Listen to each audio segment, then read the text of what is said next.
प्रभु रामदेव भगवान अल्लाह खुदा ईश आदि नाम एक ही शक्ति के हैं। वह कौन है, कैसा है, कहाँ रहता है, किसने देखा है, यह प्रश्नवाचक चिन्ह पूर्ण रूप से हटाने के लिए अवश्य सुनिए जगत गुरु तत्वदर्शी संत रामपाल जी महाराज के अनमोल अमृत वचन, सभी पवित्र धर्मों के पवित्र शास्त्रों के आधार पर। सत साहिब। भाई जो गुरु बचन पे डट गे रकट गे फंद 84 के। भाई जो गुरु बचन पे डट गे रकट गे फंद 84 के। कट गे फंद 84 के, रकट गे फंद 84 के। भाई जो गुरु बचन पे डट गे रकट गे फंद 84 के। वस्तु मिली ठोड़ की ठोड़, मिट गई मन पापी की दौड़। वस्तु मिली ठोड़ की ठोड़, मिट गई मन पापी की दौड़। ये भरम मिटे मथुरा काशी के, भरम मिटे मथुरा काशी के।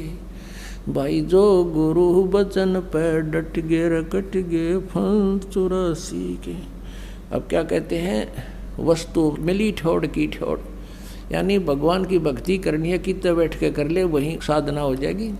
चलते कर ले, बैठते कर ले, जैसे यजुर्वेद अध्याय नंबर 40 के श्लोक नंबर 15 में कहा है कि मेरी साधना करनी है। वेद ज्ञान दाता ब्रह्म कहता है तो ओम करतु समर किलवे समर करतुम समर।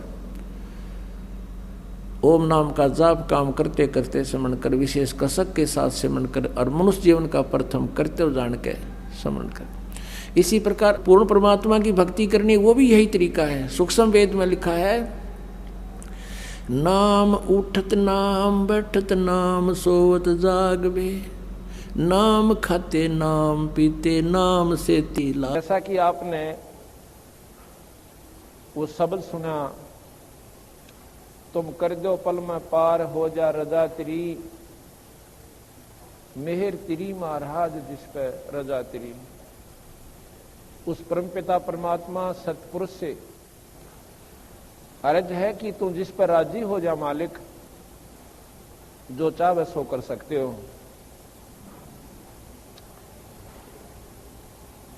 काल कष्ट से जीव दुखी सुन,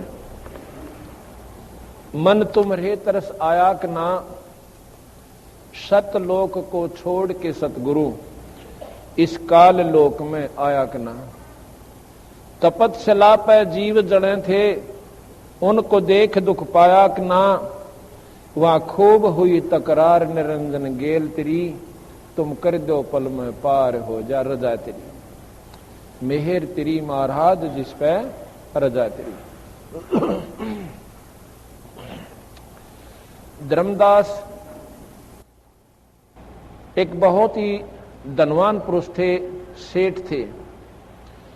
इतने सेठ थे कि बांधवगढ़ शहर में रहते थे, और बांधवगढ़ के नवाब राजा जो होते थे वो धर्मदास के परिवार से वित्तीय सहायता प्राप्त किया करते थे, उनकी मदद करते थे। वो इतना पैसे से परिपूर्ण वो हंस आत्मा, फिर भी परमात्मा में रुचि एक विशेष ढंग की थी। बांधवगढ़ मथुरा से लगभग 1000 किलोमीटर की दूरी पर पड़ता है, और आज से 550 वर्ष पहले की पूर्व बात है। अब हम बांधवगढ़ होकर आए हैं, जबकि सड़कें प्रॉपर बन गई है, और गाड़ी में भी वहां पर बहुत समय लगा हमें जान में, यानी कार के द्वारा। और ऐसे उबड़ खाबड़ वहां पर रास्ते हैं, कभी नीचे उतर गए पहाड़ हैं, और कभी ऊपर न चढ़ गए, और कभी ऐसे बांगे टेढ़े से कसूते जंगलामा का। इधर इतनी ऊंची पहाड़ नजर आवे से, तो नीचे साइड में नाला घना है। उस समय वो नाले इतने थे जिनको घाट बोलते हैं, और वो हिम्मत करके वो परम पिता परमात्मा की प्यारी आत्मा वो धर्मदास सेठ बांधवगढ़ से पैदल चला और मथुरा के अंदर पहुंच गया। कितने दिन में पहुंचा होगा? मेरे ख्याल में तो 1 महीना लग गया होगा उस परमात्मा प्यारी आत्मा ने, क्योंकि उस समय ना कोई ढंग के रास्ते थे, और बारिश होगी तो वो पानी तो भर जा। रास्ते में भयानक जंगल आते थे, क्योंकि जंगल पहले वैसे निरे होया करते थे, अब भी बहुत रह रहे वहां पर। अब भी वहां पर नेशनल पार्क, राष्ट्रीय उद्यान बनाया हुआ है सरकार ने, एमपी सरकार ने, और उसमें शेर और चीते दोबारा छोड़ रखे। इतना जंगल है, वो बिना प्रयोग किया जाने वाला, उसको यूज नहीं किया जा सकता, प्रयोग नहीं किया जा सकता, ऐसा क्षेत्र है वो, पहाड़ी क्षेत्र। तो वहां पर इन्होंने, सरकार ने जो है शेरों के लिए वहां पर अब वो दोबारा वहां पर वास दिया शेरों को, और दूसरे जो चीते वगैरह हैं उसमें छोड़ दिए। और पहले सवता नरे हुआ करते थे, अब उसने अपनी जान की भी परवाह ना करके परमात्मा को पाने के लिए सिरदर्द की बाजी लाकर मथुरा पहुंच गए। मथुरा में आकर भगवान कृष्ण की बहुत तगड़ी साधना किया करते थे। रामकृष्ण के उपासक थे। जैसे आम व्यक्ति हिंदू जो होता है, भगवान शिव की भी साधना करते हैं, राम की भी साधना, विष्णु जी की भी साधना, माता की उपासना भी, और तीर्थों का भी हम पूर्ण रूप से अपना जिसका जितना व्योत है वो जरूर करता है। उन्होंने गुरु बना रखा था, रूपदास नाम का उनका गुरुदेव था। रूपदास जी ने कहा, बेटा परमात्मा ये मनुष्य शरीर कभी कभी देता है, सूत बैठा है ये इंसान का, इसको ऐसे नहीं खोना चाहिए। ये माया तो मेरा ना कितनी बार होली, और आज शरीर हमारा चला जाएगा तो माया हमारे साथ नहीं जाएगी। तो इसमें जितना भी पुण्यदान तू कर सकता है, तीर्थ यात्रा कर सकता है, ईश्वर को भज सकता है, तो यह कमाई अपने साथ रहेगी। तो हंस आत्मा था, परमात्मा में विशेष रुचि होगी। रामकृष्ण जी का जाप करना और शालिग्राम की पूजा करना, शिवलिंग की पूजा करना, गीता जी का पाठ करना उसका दिनचर्या थी। उसकी ऐसी दिनचर्या थी। तो कबीर साहब वो पूर्ण परमात्मा सत्पुरुष, इतनी पुण्यात्मा का इतनी श्रद्धा देख कर उसको पता चला कि ये अनजान आत्मा गलत साधना पर लगा हुआ है। तो कबीर साहब मथुरा में आकर प्रकट हो गए एक जिंदे के रूप में। जिंदे महात्मा ज्यादातर मुसलमानों में होते हैं। वो कैसे होते हैं? एक काला सा टोप, ऊपर इतना लंबा चोटा टोप का, इतनी लंबी टोपी बनाते हैं, लंबी लंबी वैसे कपड़े से की, और तहमंद बांध लेते हैं, और एक ऊपर जैसे कपड़ा कुर्ता पहनते हैं। लेकिन उस समय उन्होंने वो रूप नहीं बनाया था, फिर बाद में बनाते हैं। पहले ऐसे साधारण से भगत के रूप में। और धर्मदास को देखा, सुबह उठा, एक स्थान लिपया, पहला तो गोबर, गऊ के गोबर तय,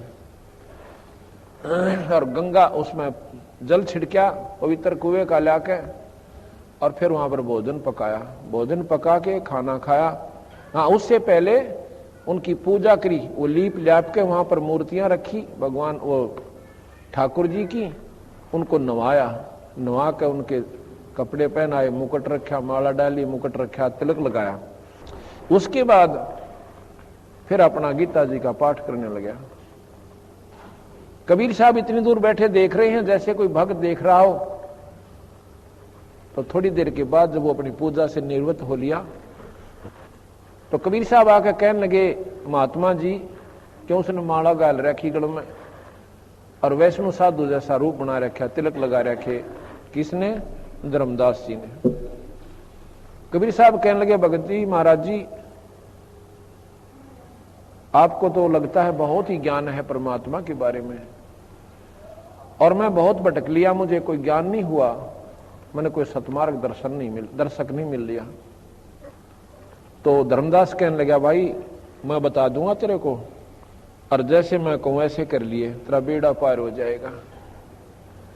अग्निमत ने ढूंढू था परमात्मा को, ऐसा मन व्यक्ति मिलावे, ऐसा संत मिलावे, मेरा बेड़ा पार हुआ है। क्या करते हो? उन्होंने बताया कि मैं गीता जी का पाठ करता हूं, 68 तीर्थ करता हूं। 68 तीर्थ करता हुआ अब मैं मथुरा में आया हुआ हूं और भी अभी बाकी तीर्थ मेरे बकाया से सारे करके आऊंगा। कितने दिन लगेंगे? अक्के मेरा 2 वर्ष भी लग सकते हैं, 1 वर्ष भी लग सकता है। 6 महीने तो आज अगर कोई 68 तीर्थ करना चाहे अपनी कार में जाकर तब लगते हैं प्राणी को, और 60,000 रुपये लगे। अब 30 में भी ना सद है। 68 तीर्थ पर जाने के लिए कम से कम 6 महीने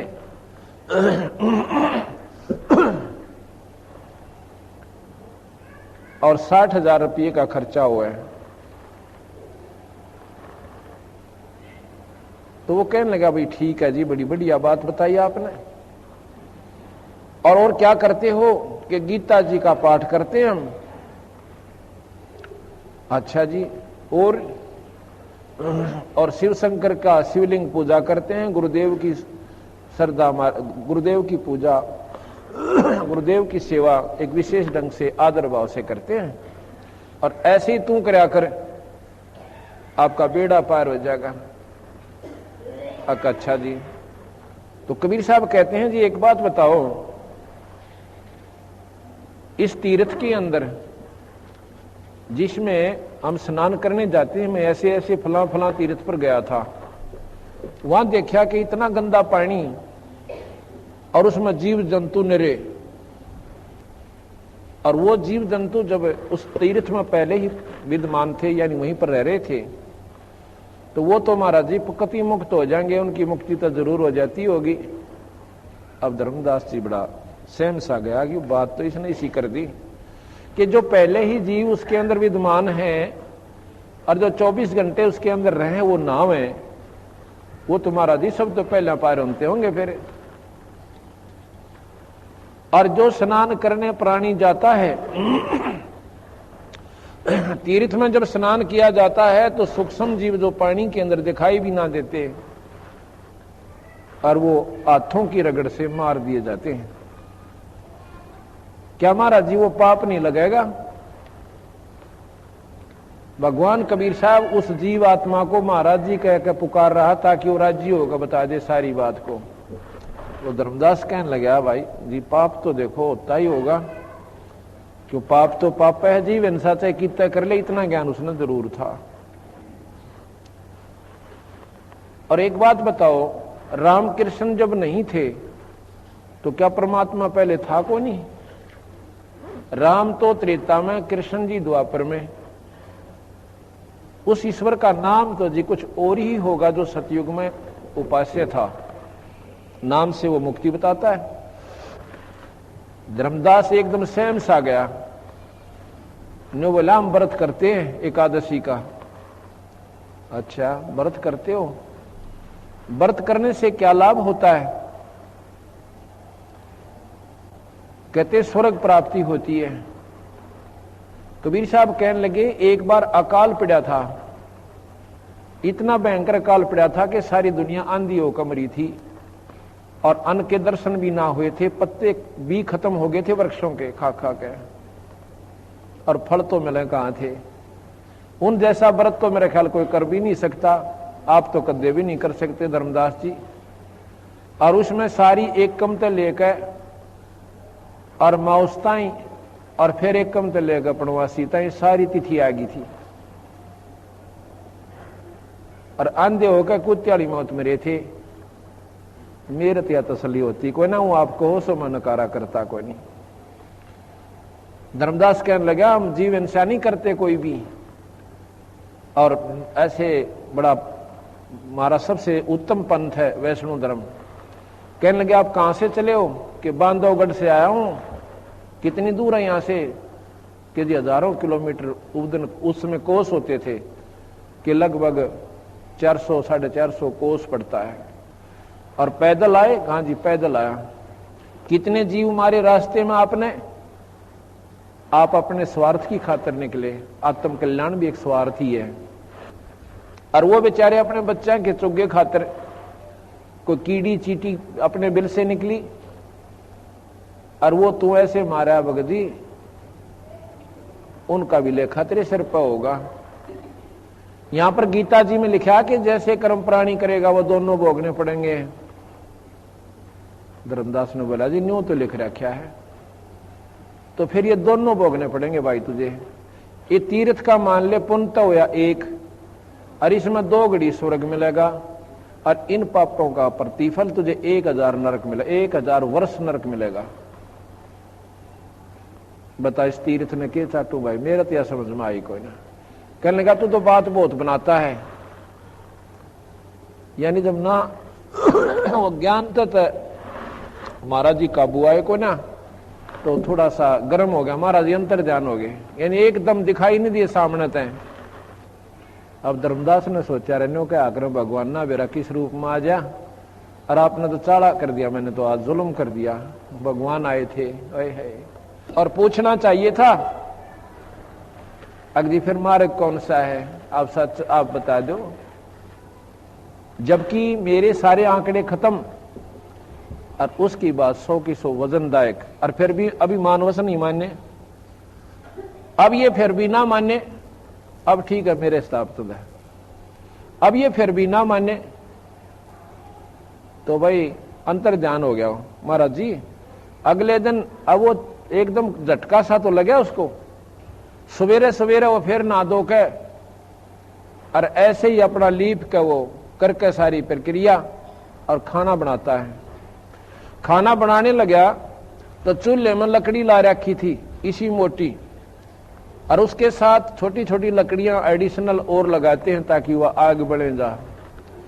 सारा खाना बना लिया उसने अपना भोजन और स्वयं बनाया था, तो वह लकड़ी जड़ती जड़ती जब उसके सामने आई, बीच से लकड़ी थोथी थी, और उसमें देखा कि वह पाछे तक काली हो रही सारी चीटियां थे, उसमें से कीड़ियां निकल रही चीटियां, और अपने बच्चे मुंह में ले रही अंडे, और कुछ उसके बाद जो बाहर लकड़ी के पीछे एक गर्म होने से एक विशेष पदार्थ छोड़ देती वह लकड़ी, और वो पानी सा इतना उबल रहा होता और उसमें पड़े और उसके सामने पटर पटर जैसे चटक पटक होकर मर रही हैं।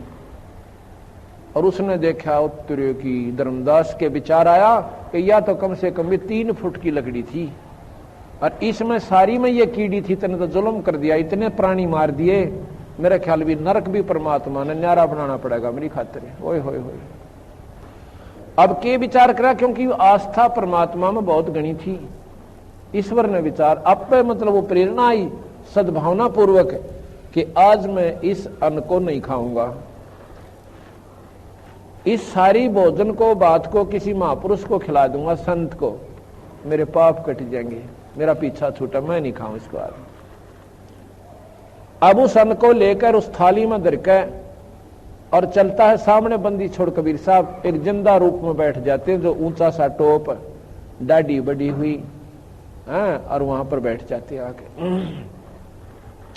एक वृक्ष के नीचे। धर्मदास ने सोचा महाराज जी वो बैठे, लेकिन वो शकल वो नहीं थी जो पहले दिन वार्ता हुई थी। धर्मदास ने जाकर नमस्कार किया और उनके आगे वो भोजन की थाली धर दी। महाराज जी भोजन पाओ, लगे आपने भूख लगी है? कहा भाई भूख का टाइम हो रहा है, 10 बज गए दोपहर सुबह के, भूख तो लगी धर्म भगत जी। हाँ, धर्मदास नाम कहा महाराज जी ने कि धर्मदास भूख तो बहुत लगी हुई सब आई। अब उन्होंने सोचा धर्मदास का है, ये यूं कुकर मेरा नाम जान गया। फिर ने सोची हो सके है तीर्थ पाया होगा, किसी ने मुझे पुकारा होगा, इसने याद कर लिया होगा। ये मन बड़ा उस्ताद से जल्दी सी ठिकाना बात ना आउन नहीं दे। तो कहने लगे भोजन पा लो महाराज जी।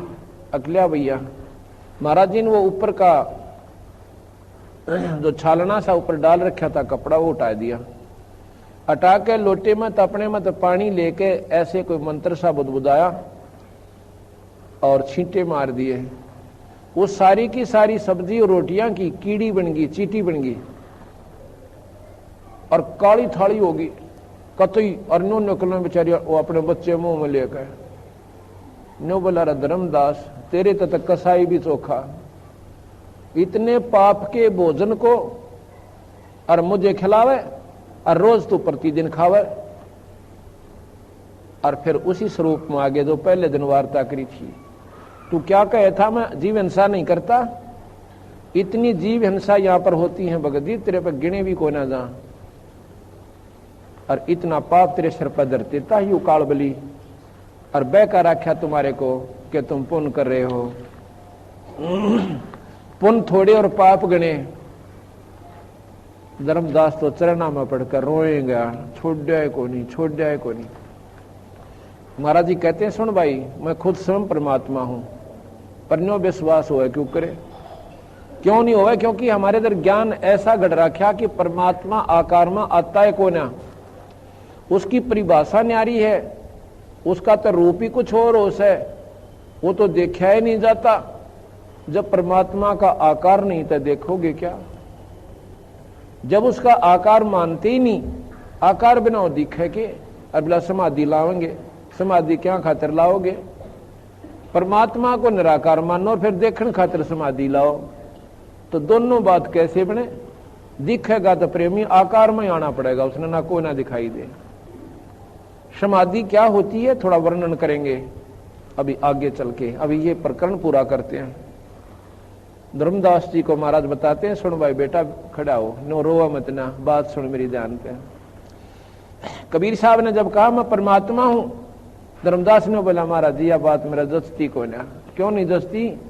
आप रोटी भी खाओ, आप पानी भी पियो, और चलते फिरते नजर आओ, और मनुष्य कैसे दिखो, मैं क्यों कर मानू आप भगवान हो। बंदी छोड़ कहते हैं हम साहेब सतपुरुष हैं। कबीर साहब बोले मैं पूर्ण परमात्मा सतपुरुष हूं, हम साहेब सतपुरुष हैं, ये सब रूप ये हमारे द्वारा ही बनाए गए हैं, ब्रह्मा विष्णु महेश और तुम सब जीव वहीं से आए थे भाई। जिंद कहे धर्मदास से तुम सत्य शब्द गनसार, गगन सुन में धाम है अवगत नगर नरेश, अगम पंथ कोई ना लखे ये खुद शंकर शेष। हमारा जो स्थान है ना वो बहुत दूर है, ना शिवजी ने पा लिया, ना ब्रह्मा ने पावे, ना विष्णु ने पावे। हम विधि बताओ भाई न्यों पावे, और आम व्यक्ति भी जा सके, भाई भी जा सके, बहन भी जा सके, और बूढ़ा भी जा सके। जब हमने 10 मंजिल की इमारत में जाना है, 10 मंजिल की मकान पर ऊपरली छत पर पहुंचना है मंजिल में, तो कोई तो पीछे से चढ़ रहा है, कोई बराबर से चढ़ रहा है, और कोई सामने से लटक रहा है। कोई झांकी तक पहुंच गया एक मंजिल में, वहां से दौड़ पड़ा। ये रास्ता उस वहां तक पहुंचने का नहीं है। अगर किसी के पास चाबी है, वो मालिक आवे और अपने महल में ताला खोले, और जीने में कह बूढ़ा ठेरा लूला लंगड़ा सहज सहज दूर पहुंच जावे। इसी प्रकार विधि ठीक हो परमात्मा पाने की, तो आम व्यक्ति गृहस्थी सबसे पहले पार हो सकता है। अगर परमात्मा वही लोग पावे जो जंगल में बैठ जाते हैं, तो हम क्या खातिर बाट देखें? फिर किस लिए गीता के पाठ न करते हैं? किस लिए हम राम राम कर रहे हैं? तो हमारा तो नंबर है कोई ना वक़्त देवी। तो गरीबदास महाराज ने, कबीर साहब ने यही भ्रम तोड़ा भाई, इस अंधेरे नटा दो। परमात्मा पाने के लिए कितने भी संत वो सब गृहस्थी भी पार हुए हैं। जैसे दरो को पार मानते हो और प्रहलाद को पार मानो। दरो ने 5 साल की आयु में, 5.5 साल की आयु में परमात्मा पाया, उसके बाद शादी करवाई 16 साल की आयु में, और शादी करवा कर फिर 30,000 वर्ष राज किया पृथ्वी पर, क्योंकि उसका बड़ा भाई उत्तम मर चुका था, जिसको उत्तानपाद ने राज दे दिया था। उसकी मौसी के वचनबद्ध हो गए। वो जंगल में लड़ाई में मारा गया था, गंधर्वों के साथ लड़ाई हुई थी। उसके बाद क्योंकि राज ही मांगा था दरो ने भगवान से, और स्वर्ग प्राप्ति मोक्ष, तो उसने 30,000 वर्ष राज किया। और 2 शादियों का प्रमाण सुख सागर में मिलता है कि दरो की 2 शादियां हुई, और फिर स्वर्ग में गया। इसी प्रकार प्रहलाद ने 10 साल की आयु में नरसिंह प्रकट हुए, दर्शन हुए, उसके बाद ब्याह करवाया। और राजा बलि जिसने 100 यज्ञ करी थी, 100 मन देसी घी की, और जिसमें स्वयं भगवान विष्णु बावना बनकर आए थे, वो राजा बलि प्रहलाद का पोता था, बैलोचन का लड़का था। प्रहलाद का लड़का बैलोचन था, बैलोचन का बलि हुआ। तो महाराज कहें, और गरीबदास महाराज छुड़ानी में हुए। एक जमींदार के घर में जन्म था, 4 लड़के 2 लड़की हुई, और उनका सारा प्रक्रिया करी, बच्चे पालन पोषण किया और खेत में काम किया। परमात्मा पाया, ढोल के डंके पर गाया और यह विधि बताई कि ये रास्ता आपको बिल्कुल आसानी से पार कर देगा। अन्य साधन है सतलोक तक जाने के, और ये अन्य साधन है स्वर्ग तक जाने के। और कबीर साहब गरीबदास जी का जो नाम मंत्र है वो सतलोक ले जाने का, यानी जहां पर ब्रह्मा नहीं जा सकता, जहां विष्णु नहीं जा सकता, जहां शिव नहीं जा सकता। क्यों नहीं जा सकता? क्योंकि ये सतनाम और शारनाम उपासक संत जिसको अधिकार हो वो देव है, और उसके नाम का जाप वो प्राणी गुरु मर्यादा में रह के करे तो वो जा सकता है। तो ब्रह्मा विष्णु महेश को कबीर साहब स्वयं आकर मिले थे, उनको प्रथम श्रेणी का नाम दिया था, ब्रह्मा को भी, विष्णु को भी, शिव जी को भी। दूसरी श्रेणी का जब नाम देने के लिए वो गए सतनाम का, तो निरंजन ने उनकी बुद्धि फेर दी, उनमें प्रकट हो गए। ब्रह्मा कहता कि महाराज जी देखो, वेद से ज्यादा मैं नहीं मान सकता, ये प्रमाणित शास्त्र है परमात्मा के प्रकट किए हुए। कबीर साहब ने कहा कि भाई ब्रह्मा, उस मालिक ने एक सूक्ष्म वेद और दिया था, लेकिन उस सूक्ष्म वेद निरंजन ने छुपा दिया, ये आप तक नहीं आने दिया। वो सूक्ष्म वेद का भेद मैं पुनः आपको देने के लिए आया हूं। नहीं माना ब्रह्मा जी भी। विष्णु जी ने भी ऐसा ही कहा, महाराज जी हमारे पास 4 पदार्थ हैं, अर्थ धर्म काम मोक्ष, उसके किए कर्म का। धर्म धार्मिक कर्मों में रुचि बढ़ा दें, क्योंकि गीता जी के ज्ञान से, रामायण महाभारत के पाठ से अंतःकरण साफ हो जाता है, भक्ति करने में रुचि बढ़ जाती है, काम मनोकामना पूर्ण हो, और मोक्ष कहते हैं स्वर्ग प्राप्ति कर दें। अंतिम यहां का स्वर्ग है 21 ब्रह्मांड तक। इसी प्रकार शिवजी को कहा, शिवजी ने भी, वैसे महाराज का आदर बहुत किया शिव भगवान ने कबीर साहब का, लेकिन ये बात आगे स्वीकार नहीं करी। कहते हैं जी ब्रह्मा जी ने बताया वेदों में, ओम तो बड़ा मंत्र नहीं, और निरंजन से ऊपर भगवान नहीं, ब्रह्म से ऊपर कोई शक्ति नहीं। अच्छा भैया कोई बात नहीं। तो इस प्रकार जब तक सारनाम सतनाम नहीं प्राप्त होता, प्राणी पार नहीं हो सकता। गरीबदास जी ने लिखा, हम बैरागी ब्रह्म पद और सन्यासी महादेव, सोहम मंत्र दिया शिव जी को, वो करे हमारी सेव। वो शिव भगवान भी हमारी सेवा करता है।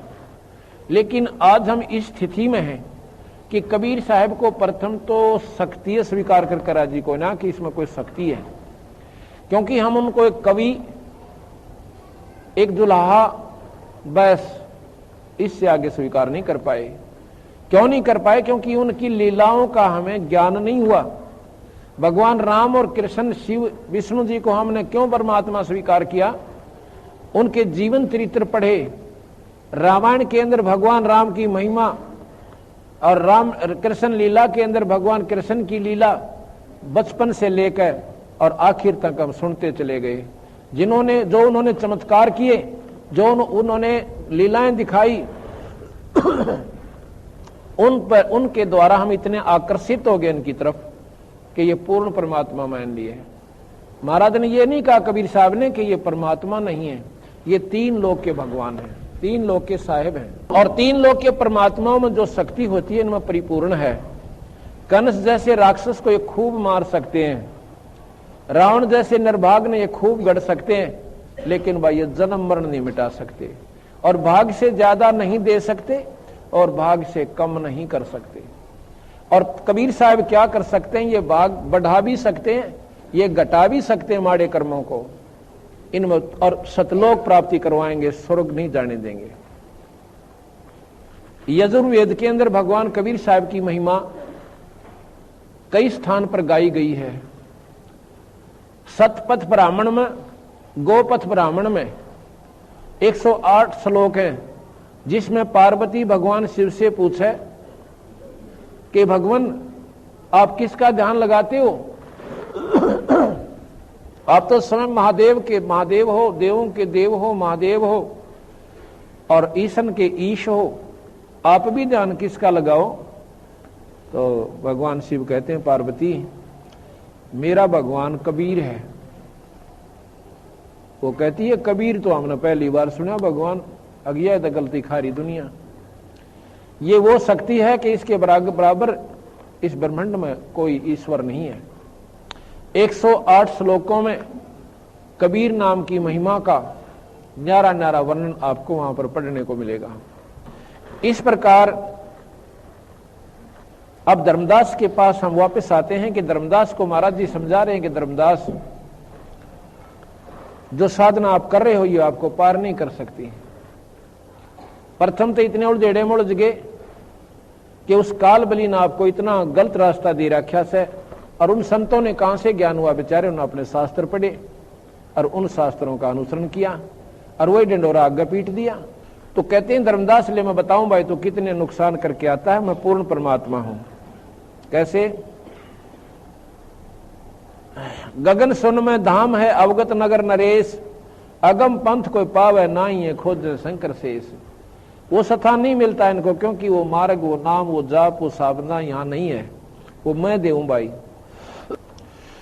सुन गगन सतगुर बसे पृथ्वी आसन थीर, और गरीब धर्मदास धोखा दिला भाई छानो नीर और खीर। ना मैं जन्मो ना मरो ना आऊं ना जाऊं, और शब्द विहंग सुन में ना हमारे धूप ना छान। ना तो मैं पैदा होता कबीर साहब कहते और ना मैं मरता।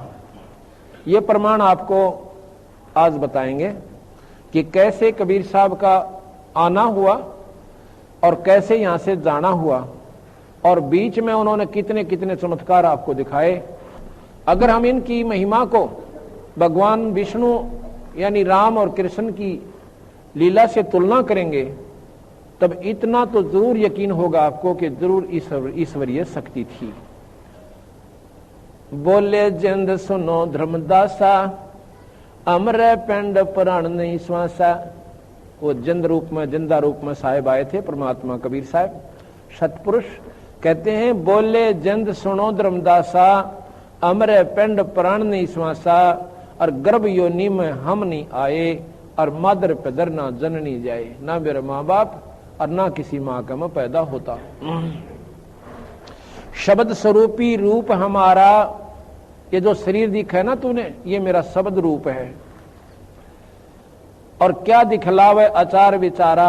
आचार किसे कहते हैं? जैसे कर्म कांड करते हैं भाई, मूर्ति पूजा करना, तीर्थ व्रत करना, ये इस प्रकार गीता जी का, भागवत का, रामायण का प्रतिदिन पाठ करना, ये आचार है, कर्म कांड है। और कर्म कांड स्वर्गापुर वासा, कर्म कांड से स्वर्गापुर जाता है और उसके बाद नरक में आ जाता है, जो नरक भोगने होते हैं।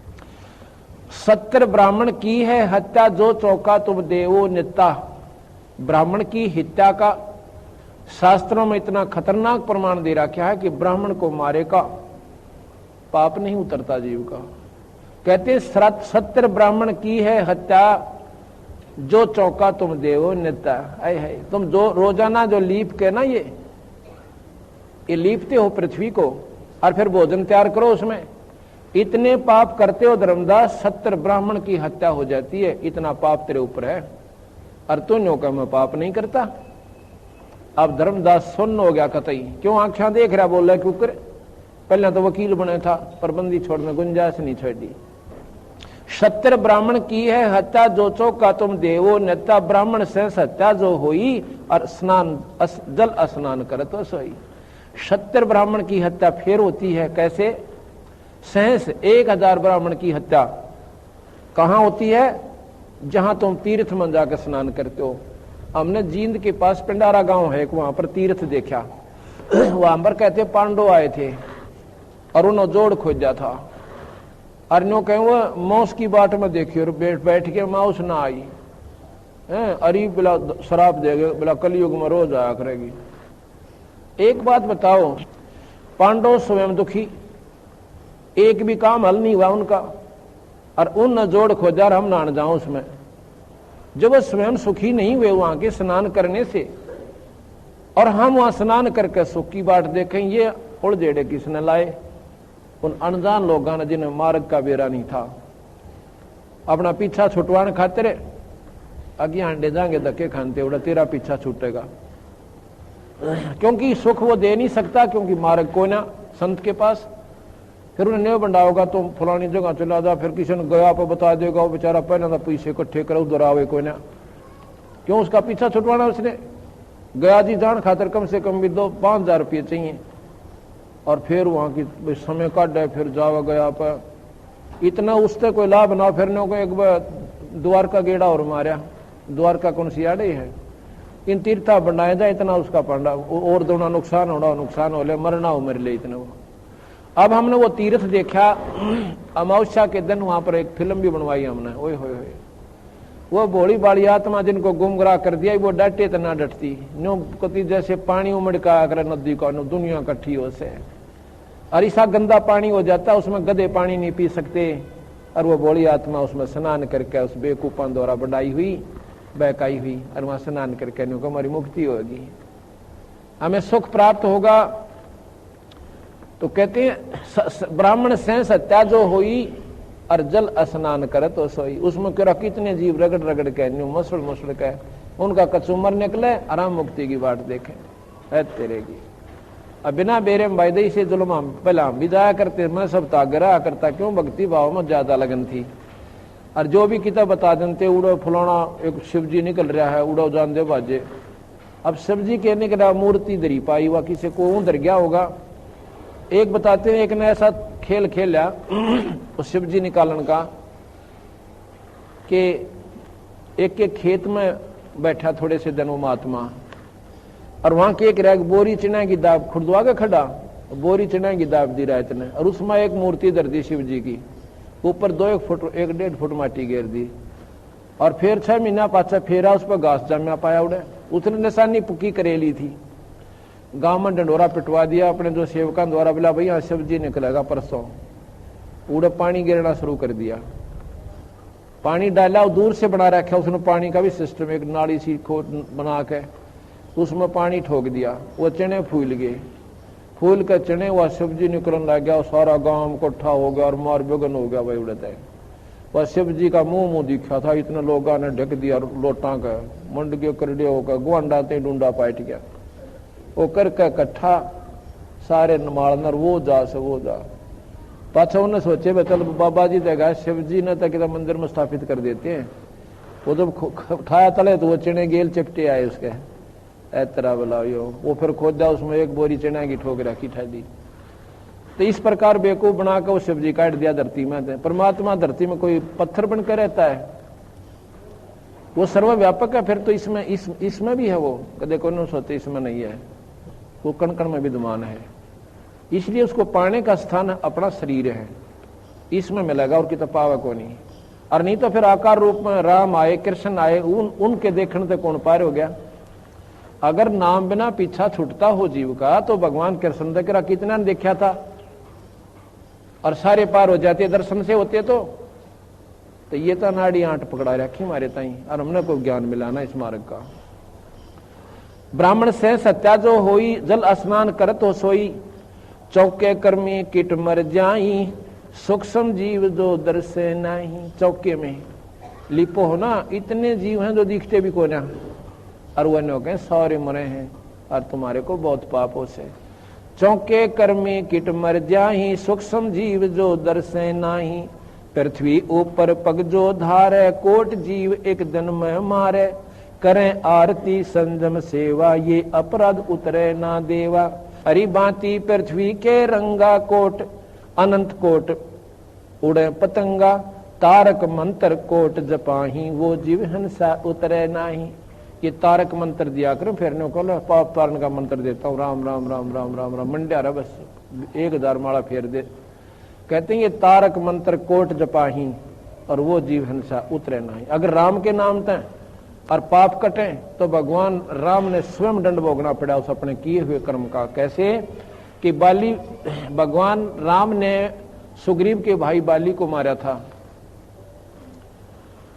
और उसका दंड उन्होंने भोगना पड़ा। द्वापर युग में आके कृष्ण जी के रूप में आया और बालिया नाम के एक जीमर ने, शिकारी ने, जो मच्छियां पकड़ता था, पहले मच्छियां भी पकड़ता था और साथ में दूसरे भी शिकार भी करने जाता था, उससे वो बाली, तो जो बाली था वो बालिया नाम का जी अपराधी पारधी बना और कृष्ण वही राम कृष्ण जी बन काए, उन्हें अपने स्वयं बदला देना पड़ा। तो महाराज कहे कि तारक मंत्र कोट जपाही ये जीव हंसा उतरे नाही, ऐसा ज्ञान अचम सुनाऊं पूजा अर्पण सब छुटाऊं। मैं आपको ऐसा मंत्र दे दूंगा भाई ये सारे ही ना अपने तीर्थ पर जान की आवश्यकता पड़े और ना ही कहीं आपको किसी प्रकार की अन्य साधना जो व्रत कुछ नहीं करना पड़ेगा। एक नाम देते हैं इसका आपका बेड़ा पार हो जाएगा। हमने आत्म कल्याण से ही तो मतलब है। जो भी कोई साधना हम कर रहे हैं अपने सुख सुविधा खातिर ही घर में कर रहे हैं और वो होती भी कोई ना रो न पूज्य में जा रहे हैं। जो नुकसान होना है, ज्यादा पैसे वाला है, लाखों का वजह है, थोड़ा सा उसकी भैंस मर जा हुआ है बतेरी, तो बंदी छोड़ के हमारी शरण में आओ, पहले तुमने यहाँ सुख दूं, इतने सुख दूंगा कि तुम्हारे पर नावड़ा कोई ना गिनने भूल जाओगे। अब तो पहले प्राणी यहाँ पर आते हैं, दुखमर होते हैं हमारे पास इस बंदी छोड़ के दरबार में, अरे दूसरा हम ना वो सुखमर होते हैं। वो सुखमर होते हैं कि हम पहले कहाँ भूल गए थे, हमने पहले मार्ग क्यों ना मिला, इतने दुख पा लिए। ऐसे ऐसे भक्त आए हैं, होंगे 20-20 साल तक ब्रह्मवाटी हो रही थी, ना घर में सुख था, ना कदे बालक पे मार, कदे हम दुखी, और इस बंदी छोड़ की शरण में आते। ये काम था, ये पहले हम चौकस करें हैं कि जब तक हमारा मन सेट नहीं होगा इतना भक्ति हो क्यों करे। तो सबसे पहले बंदी छोड़ कबीर साहब हमारे ये सारी कामों को इस स्थिति पर ले आओगे कि आपने उनकी चिंताएं बंद हो जाएगी, और चिंता बंद होएगी तो फिर आप क्या करोगे, फिर गफलत करते हो भक्ति भगवान में। महाराज के हमारा ये उद्देश्य नहीं, फिर गफलत में करोगे भगवान के मार्ग में भक्ति में तो फिर नुकसान शुरू हो जाएंगे। ये सुख इसलिए देता हूं कि तुम्हारा दृढ़ विश्वास हो हमारे में कि हम जो रास्ता बताऊं सत्य सब आई, और फिर परमात्मा बच के अपना बेड़ा पार करवाओ, सतलोक चलो, वहां पर आपका दोबारा मरण नहीं होगा। मनुष्य जीवन अनमोल है, इसे ऐसे ही व्यर्थ न गवाएं। जगत गुरु तत्वदर्शी संत रामपाल जी महाराज से नाम दीक्षा लें और अपना कल्याण कराएं। ऐसे ही आध्यात्मिक वीडियो देखने के लिए हमारे चैनल गुरु गोविंद चैनल को सब्सक्राइब करें। बोलो सतगुरु देव की जय।